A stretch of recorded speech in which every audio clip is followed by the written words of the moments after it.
Okay. Yesterday we have done what? Mu equals to sin I upon sin R. What was mu? Refractive index. mu एक ऐसी चीज है जो हमें बताती है कि लाइट अपना रास्ता कितना चेंज कर रही है किसी भी मीडियम।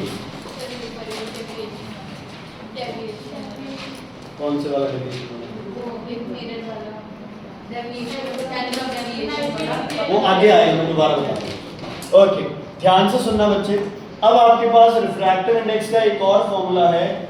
इस फॉर्मूले में आप लिखते हो velocity of light in vacuum और इन एयर, जिसको आप क्या मान के चलते हैं हमेशा? क्या मान के चलते हैं बच्चे? 3 × 10⁸ upon velocity of light in a medium. ये फॉर्मूला बन जाता है mu equals to C upon V. V is velocity of light in a medium, C is velocity of light in vacuum और air। समझ आई? रिफ्रैक्टिव इसकी value है ना बच्चे, 7 फॉर्मूले हैं रिफ्रैक्टिव इंडेक्स के, ये दूसरा है।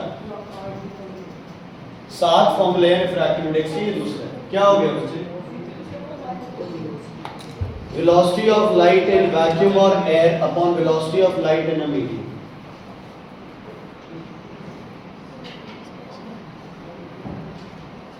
ठीक है बच्चे?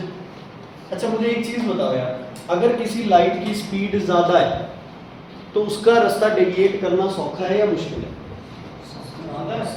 जिस चीज की स्पीड ज्यादा होती है उसका रास्ता चेंज करना सौखा होता है मुश्किल?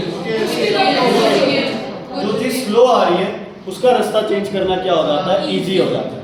मतलब अगर किसी की स्पीड ज्यादा होगी तो उसका रिफ्रैक्टिव इंडेक्स क्या आएगा? कम। अगर लाइट की स्पीड कम होगी तो रिफ्रैक्टिव इंडेक्स क्या आएगा? ज्यादा। तुम बताओ सबसे ज्यादा स्पीड किस में होती है? वैक्यूम में। तो सबसे कम रिफ्रैक्टिव इंडेक्स वैक्यूम का, उससे ज्यादा एयर का, उससे ज्यादा वाटर का, उससे ज्यादा ग्लास और सबसे ज्यादा डायमंड। या थोड़ी सी चीजें प्रैक्टिकली सोचनी पड़ेगी तुम्हें, अगर प्रैक्टिकली नहीं सोचोगे तो सब गड़बड़ हो जाएगा। ठीक है, चलो 8th स्टैंडर्ड पे चलते हैं यहाँ पर दोबारा। अगर आपको याद हो बच्चे, 8th स्टैंडर्ड में तुमने एक प्रिज्म का क्या हो 8th स्टैंडर्ड में तुमने बच्चे एक प्रिज्म का डायग्राम किया था, याद है? प्रिज्म पे एक लाइट आके लगी थी। कौन सी लाइट थी वो? White light. और व्हाइट लाइट प्रिज्म पे लगते ही उसने कितने कलर दे दिए थे? 7। एक कलर सबसे नीचे बना था बच्चे, है ना? और एक कलर थोड़ा सा मान लो यहां बना था, यही बना था, यस और नो, है ना? मान लो ये डेविएशन। ठीक है, ये लाइट कहां जानी चाहिए थी बच्चे? सीधी। कहां जानी चाहिए थी? ये सीधी। लेकिन ये लाइट क्या कर गई? डेविएट कर गई। ये लाइट क्या कर गई? डेविएट कर गई। प्लस स्प्लिट हो गई। कितने कलर्स में? 7 कलर्स में। अगर किसी को याद हो तो यहाँ 7 कलर्स बने थे, यस और नो? बने थे ना? तो नीचे वाला कलर क्या था? Violet, indigo, blue, green, yellow, orange और रेड। कोई मुझे बताएगा सबसे कम डेविएशन किसकी हुई है? ना? ऑब्वियसली वायलेट की हुई है। इतने समझदार बच्चे हो तुम सब। वायलेट की डेविएशन इतनी है, रेड की डेविएशन इतनी है। तो कौन सा एंगल जा रहा है? यही तो क्या है? किसकी डेविएशन सबसे ज्यादा है? वायलेट कलर की। किसकी डेविएशन सबसे कम है? रेड। तो अगर कोई पूछ ले स्पीड किसकी ज्यादा है, इसका मतलब रेड की। और वायलेट की स्पीड क्या है? कम। अब बच्चे प्लीज ध्यान दो, एक नोट डालो कॉपी के ऊपर, very very important, very important. सबसे पहले हम लिखेंगे कि जो व्हाइट लाइट होती है बच्चे वो किससे बनी होती है? Violet, indigo, blue, green, yellow, orange, red. पता है ये सबको? ठीक है, जिसमें से all colour light travel with same speed all color light travel with same speed in vacuum और in air. अगर क्वेश्चन आ जाए हवा में किस कलर की स्पीड सबसे ज्यादा है तो क्या बोलोगे? ऑल कलर्स बराबर. सब क्या आएगा? 1:1. सब क्या आएगा? 1:1. ठीक है. हमारे पास रेड कलर क्यों पहले आता है, ब्लू क्यों नहीं आता, उसकी और भी रीजन है. लेकिन हवा में सारे कलर्स वैक्यूम में और हवा में क्या चल रहे हैं? सेम स्पीड से चल रहे हैं. बट हाँ जी क्या करना चाहिए? मैंने कब बोला भी ज्यादा स्लो? मैंने तो कहा सबकी स्पीड सेम है. सबकी स्पीड क्या है? 3 × 10⁸ मीटर पर सेकंड. सबकी स्पीड क्या है? 3 × 10⁸ मीटर पर सेकंड. नहीं होती है. ठीक है. वैक्यूम में हो या फिर एयर में हो, सब कलर्स की स्पीड क्या है? सेम है. समझ आ गई? अब but in other mediums, other में क्या आ जाएगा तुम्हारे पास? जो हमारे मतलब के कौन कौन आ जाएंगे? वाटर है, ग्लास है, डायमंड है ना, कोई भी ट्रांसपेरेंट मीडियम आ जाए. इसमें ध्यान देना, वायलेट की बच्चे जो स्पीड होगी वो क्या होगी? आपकी मिनिमम. और रेड की जो स्पीड होगी वो क्या होगी? मैक्सिमम. किसी और मीडियम में, हवा और वैक्यूम में क्वेश्चन आता है तो क्या लिखोगे? Speed is same. हम कोई ऑब्स्ट्रक्शन नहीं मानते. इसके पीछे रीजन क्या है? वायलेट की क्या बच्चे? वेवलेंथ जो होती है वो क्या होती है बच्चे? मिनिमम. और रेड की वेवलेंथ जो होती है वो क्या होती है? मैक्सिमम. रेड की, ध्यान से सुनो, रेड की वेव क्या बनती है? बड़ी बनती है. तो ऑब्वियसली उसकी स्पीड क्या हो जाती है? ज्यादा हो जाती है किसी भी मीडियम में. वायलेट की वेवलेंथ क्या है? छोटी है, तो उसकी स्पीड क्या रहती है? कम रहती है. ठीक है. हो गया नोट बच्चे? नोट हो गया. अच्छा, अब फ्रीक्वेंसी डज नॉट, हाँ जी, frequency does not change at all. Wavelength medium के हिसाब से जैसे स्पीड कम हुई तो वेवलेंथ भी कम हो जाएगी, स्पीड बढ़ी तो वेवलेंथ भी बढ़ जाएगी. लेकिन फ्रीक्वेंसी कभी भी चेंज नहीं होती. ये सिर्फ और सिर्फ किस पे डिपेंड करती है? Source of light. ये के करके सारे समझाने वाला हूं, लेकिन इस पे बेस्ड 2 से 3 नंबर के क्वेश्चन पेपर में आ जाते हैं. ठीक है. ये नोट कर लो, फिर आगे बढ़ते हैं. फिर ये ज्यादा यूज होगा, बहुत बताऊंगा.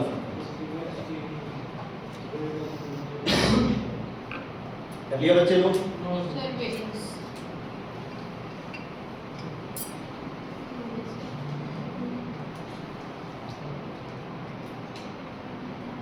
हो गया? सुनो बच्चे ध्यान से.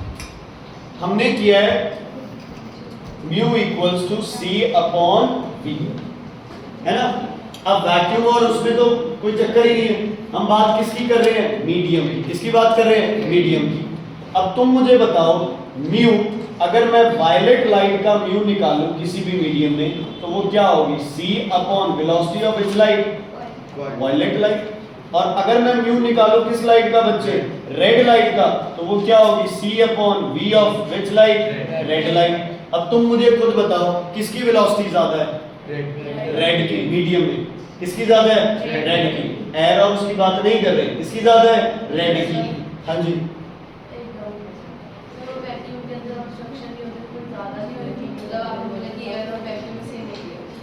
बेटा होती वैक्यूम में ज्यादा है, लेकिन हम मान के एयर और वैक्यूम को लगभग बराबर मान के चलते हैं. होती है, एयर ऑब्स्ट्रक्शन कॉज करेगी. ठीक है. एयर में रिफ्रैक्शन होती है, लेकिन उस रिफ्रैक्शन को हम थ्योरेटिकली ये लेके चल रहे हैं कि एक बार उसको अलग रखते हैं.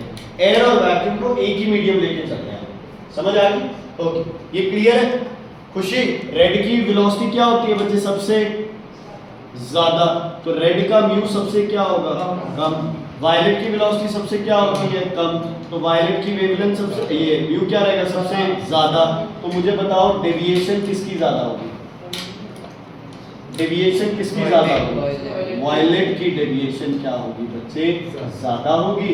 रेड की डेविएशन क्या होगी? कम. ओके. म्यू किसका ज्यादा होगा?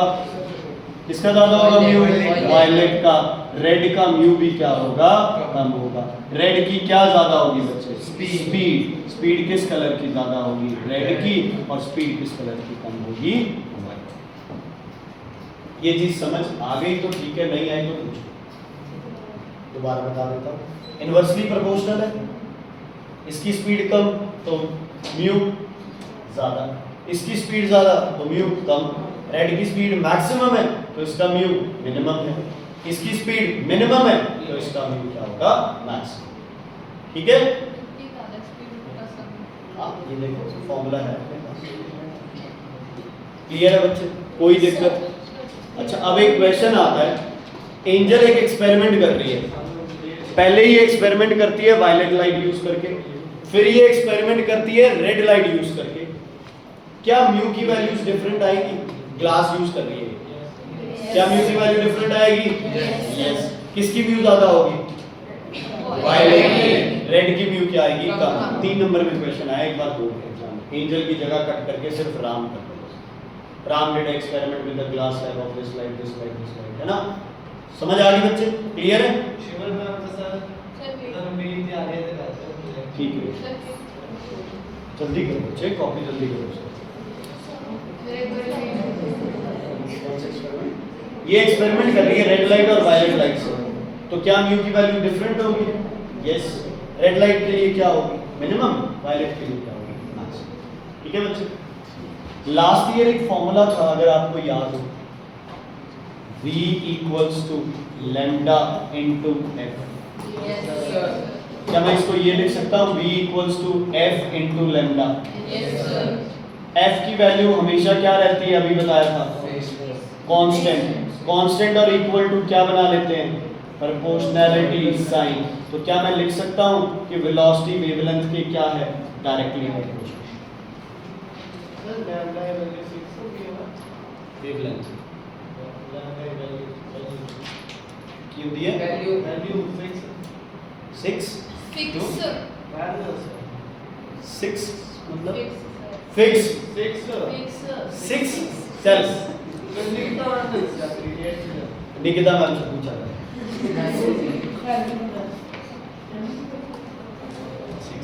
ऐसे ही होती है।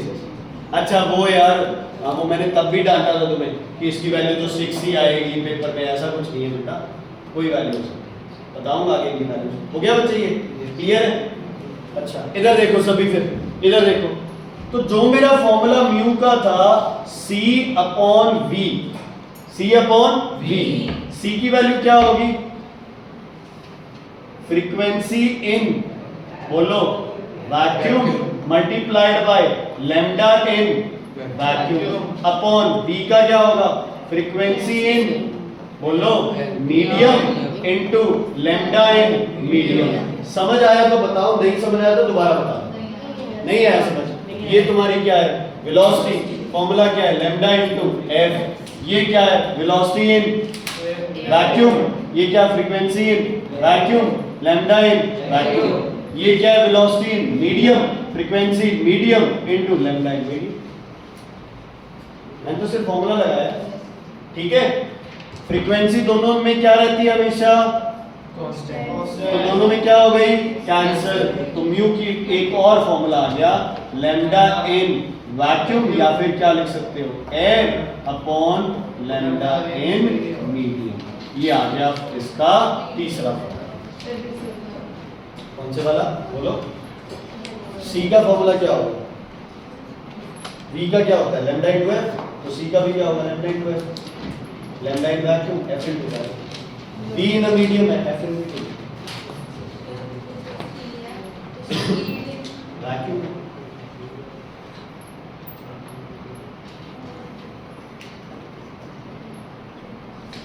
सिंपल स्पीड का फॉर्मूला लगाया बच्चे, लैम्डा इनटू F। ये भी लैम्डा इनटू F, F से F कैंसिल हो गया। ठीक है? वैसे पता है, कोई लॉजिक लगाने वाला बच्चा होगा ना, वो वैसे भी समझ जाएगा। देखो mu equals to C upon क्या होता है? V, है ना?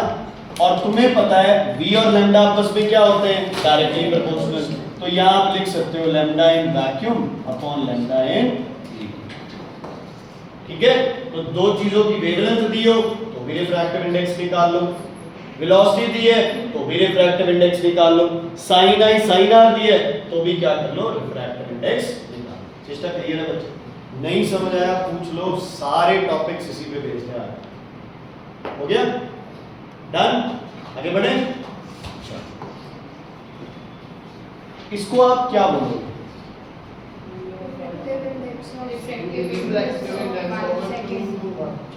नॉर्मल जैसे बोलते हैं, refractive index 1 with respect to 2। क्या बोलेंगे इसे? Refractive index of 1 with respect to 2। एक बार लिख लो इसे, बार बार फिर जरूरत नहीं पड़ेगी। गड़बड़ क्या होगी, हम इसे क्या कह देते हैं, refractive index of 2 with respect to 1 ना, जैसे बोल रहे हैं वैसे बोलो, refractive index of 1 with respect to 2। क्या मैं इसको ऐसे लिख सकता हूं अगर किसी को दिक्कत ना हो?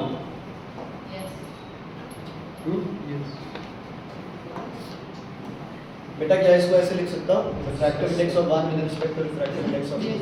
तो दिक्कत तो नहीं है भाई, दिक्कत तो नहीं है। अच्छा, म्यू 1 की वैल्यू बताना क्या होगी, c upon v1 divided by c upon v2। कोई दिक्कत तो नहीं है किसी को? हाँ जी बच्चे, मैं तो सिर्फ म्यू1 और म्यू2 की क्या पुट कर रहा हूँ, वैल्यूज पुट कर रहा हूँ। डिवाइड वाला इसलिए क्योंकि मुझे वो अपॉन लेके यार समझ नहीं आता हूँ, ठीक है? मैथ थोड़ी सी कमजोर है। मल्टीप्लाई क्या हो जाएगा, v2 अपॉन c, c से c कैंसिल, तो मेरे पास क्या आ गया, म्यू1 2 का मतलब है म्यू1 बाय म्यू2 equals to v2 by v1। Easy है, कई बच्चों को ये होता है। हाँ जी, कहां से बोलो? ये समझ आ गया? नहीं है? ये समझ आ गया, refractive index of 1 with respect to क्या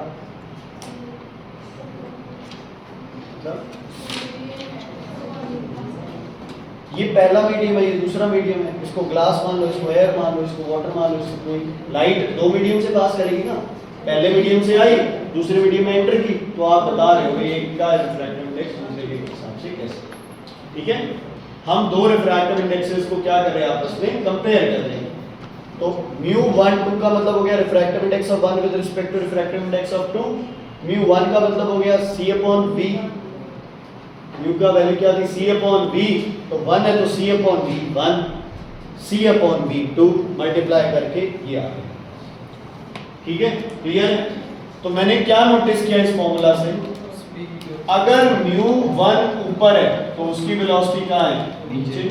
अगर म्यू2 नीचे है तो उसकी वेलोसिटी क्या है, ऊपर। और मुझे ये पहले ही पता था कि म्यू और जो वेलोसिटी है ये आपस में क्या है, इनवर्सली प्रोपोर्शनल। क्या है आपस में, इनवर्सली प्रोपोर्शनल। समझ आ गई? Is it clear? तो बार बार डेरिवेशन नहीं करनी है तुम्हें, क्या लिखना है, डायरेक्ट लिखना है। ओके, अब ज्यादा अच्छे से समझ आएगा।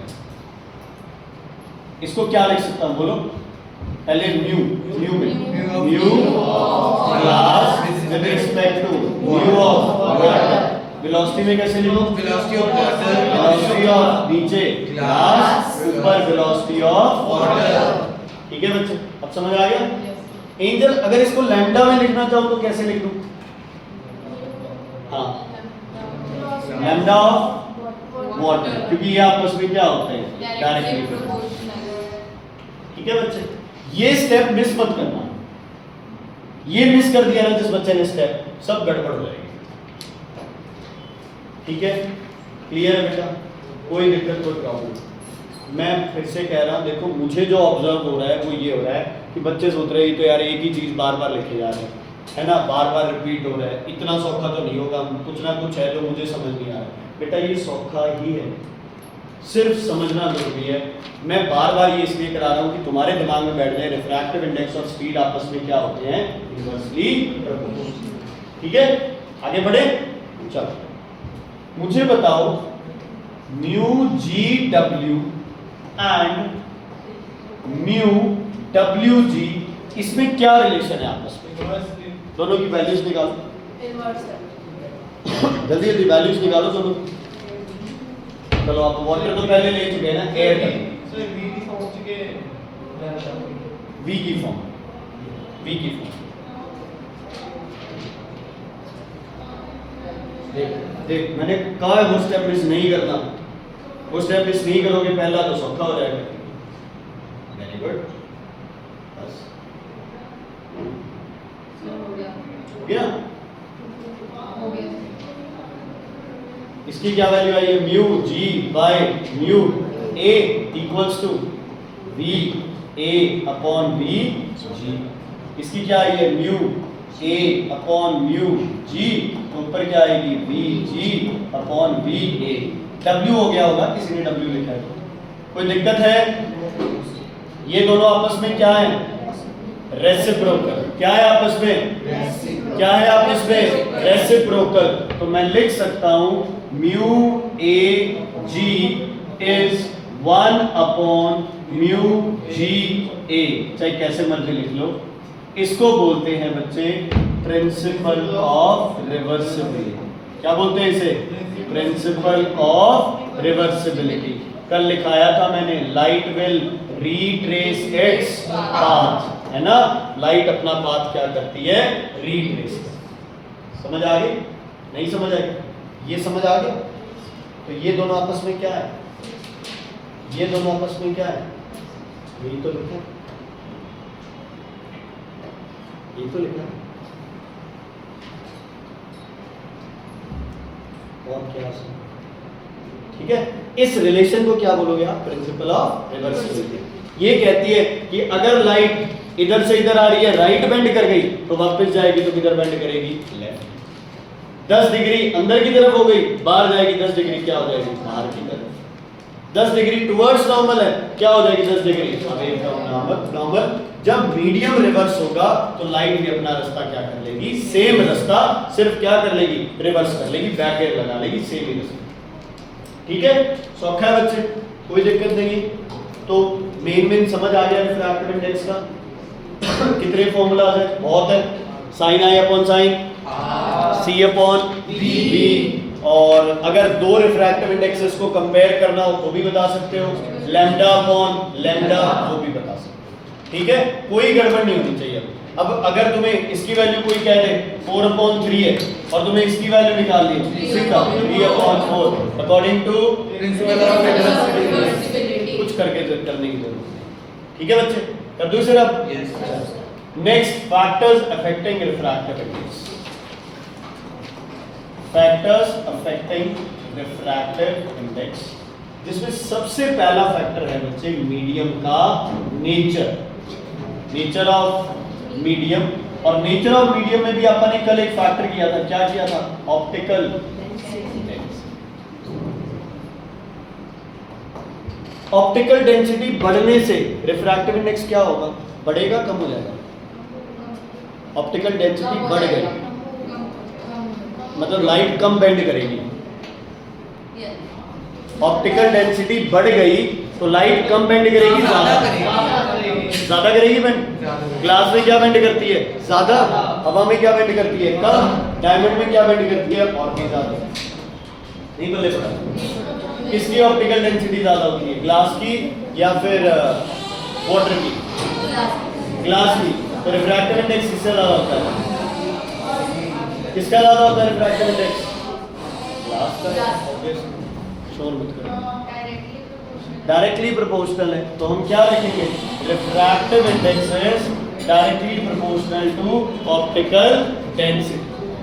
Refractive index is directly proportional to optical density. Optical density, समझ आ गई बात? क्लियर? अच्छा, एक अभी आपने थोड़ी देर पहले किया था स्पीड के साथ। स्पीड थोड़ा लिखना सही नहीं लगता, स्पीड से अच्छा वेवलेंथ। क्या? वेवलेंथ। तो रिफ्रैक्टिव इंडेक्स क्या होता है वेवलेंथ के? Inversely proportional to wavelength of light. क्या मैं कलर भी लिख सकता हूँ? हाँ जी, कलर भी लिख सकते हैं। अगर कलर चेंज कर रहे हैं तो रिफ्रैक्टिव इंडेक्स भी क्या कर जाता है? चेंज करता है। रेड के लिए रिफ्रैक्टिव इंडेक्स क्या था? कम। वायलेट के लिए क्या था? ज्यादा, क्योंकि रेड की वेवलेंथ क्या है? ज्यादा, वायलेट की वेवलेंथ क्या है, कम। क्लियर हो गया बच्चे? ओके, अगला फैक्टर, थर्ड और लास्ट फैक्टर, वो है जो आजकल हो रहा है, क्या? मैं कह रहा हूं टेम्परेचर से रिफ्रैक्टिव इंडेक्स कम हो जाएगा, क्यों? डेंसिटी क्या हो जाएगी, कम।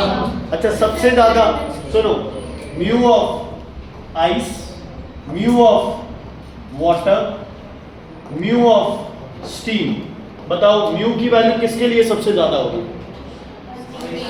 डेंसिटी देखो किसकी ज्यादा है, किसकी?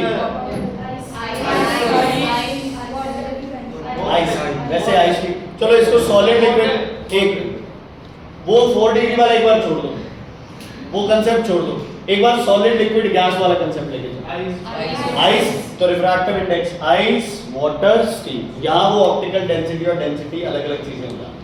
ठीक है, तुम्हें सिर्फ ये लेके चलना है। चलो ये नहीं आता, छोड़ दो इसे, ऐसे कर लो, रिफ्रैक्टिव इंडेक्स ऑफ सॉलिड, इसी का बना दिया हमने लिक्विड, इसी की बना दी हमने गैस। अब बताओ सही है, सॉलिड का रिफ्रैक्टिव इंडेक्स क्या होगा, ज्यादा, लिक्विड का कम, और सबसे कम गैस का। ओके, न्यूमेरिकल्स करके आने बच्चे आपको, एक्सरसाइज 4 देके, कल होमवर्क चेक होगा, पहले ही वार्निंग दे रहा हूँ, बाद में बोलो कि करके आते हैं और नहीं करके आते। 4 थे न्यूमेरिकल्स।